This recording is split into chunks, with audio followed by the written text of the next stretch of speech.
It was a bitter winter's night, the air thick with the promise of snow as my small family nestled in our cozy home.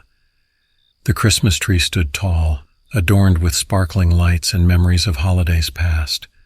Little did we know that this last Christmas would be etched in our minds for an entirely different reason. As the clock struck midnight, I was jolted awake by a strange noise outside. The chill of fear ran down my spine as I strained to hear. The wind whispered through the trees, but beneath it there was a sinister undertone. I glanced at the clock, 12:15 a.m. My wife Emily stirred beside me, sensing my unease. "What is it, James?" she mumbled, her voice heavy with sleep. "I don't know," I replied, getting out of bed. "Stay here, I'll check it out." I tiptoed through the silent house, trying not to wake our sleeping daughter Lily. The floor creaked beneath my weight, each noise echoing through the stillness. As I reached the living room, I peered through the curtains. The snow had started falling, casting an ethereal glow over the neighborhood. Everything seemed peaceful, but my gut told me otherwise. Just as I was about to dismiss it as a figment of my imagination, I heard a distant sound, footsteps crunching through the snow. My heart quickened as I strained to identify the source. The footsteps drew closer, and that's when I noticed the shadows, 4 ominous figures emerging from the darkness. They moved with purpose, their silhouettes growing clearer against the white backdrop. Panic set in as I rushed back to the bedroom, waking Emily with urgency.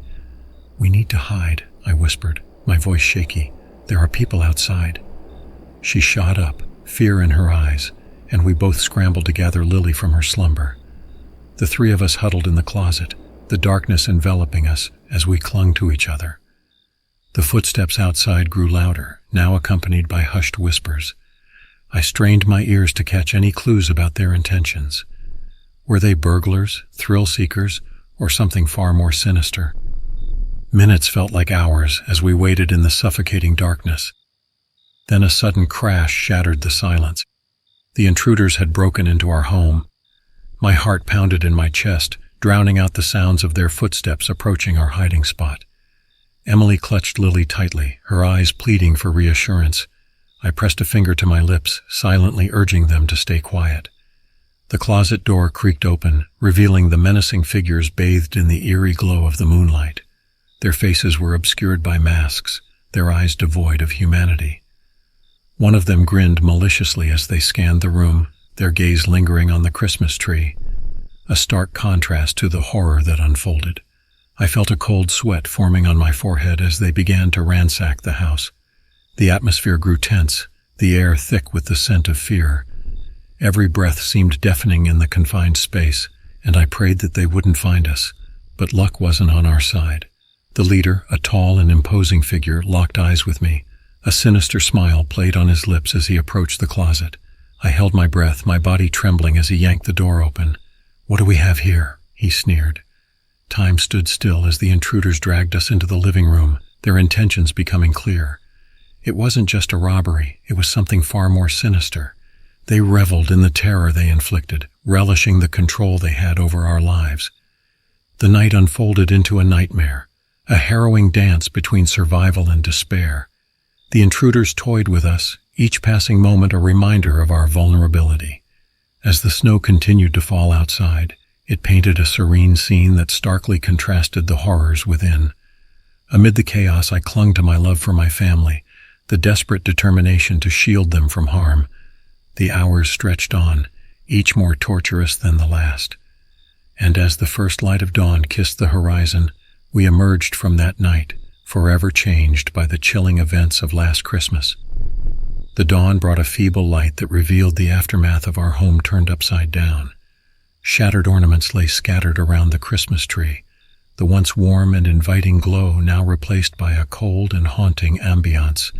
The intruders, satisfied with their reign of terror, vanished into the night, leaving us to pick up the pieces of our shattered sense of security. As the authorities arrived, we stumbled out of the house, each step heavy with the weight of the night's trauma. The cold air bit at our tear-streaked faces as we clung to each other for support. The police took our statements, their expressions a mix of sympathy and frustration for the limitations of their duty. Days turned into weeks, and the memories of that fateful night lingered like a shadow over our lives. Sleep was elusive, replaced by restless nights haunted by nightmares of masked faces and menacing whispers. Our once idyllic home transformed into a fortress, every creak and rustle sending us into a state of heightened alert. The investigation yielded little progress. The perpetrators seemingly vanished without a trace. Fear became our constant companion, a gnawing presence that clung to every corner of our existence. Friends and neighbors offered condolences, but the unspoken truth hung heavy in the air. The violation we experienced was not something easily erased. Despite our attempts to find solace in the holiday season that followed, the joy was replaced by an underlying anxiety. The twinkling lights on neighboring houses served as painful reminders of the innocence we lost that last Christmas. The beauty of the season now masked the scars etched into our hearts. Months passed and we tried to rebuild our lives, but the trauma lingered, an ever-present ghost in our midst.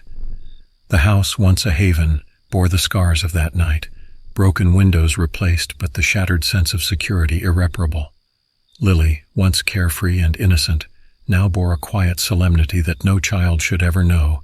Emily, the strong and resilient woman I married, wore the weight of that night in the lines etched on her face. And I, haunted by a paralyzing sense of vulnerability, struggled to find the strength to lead my family out of the darkness that threatened to consume us.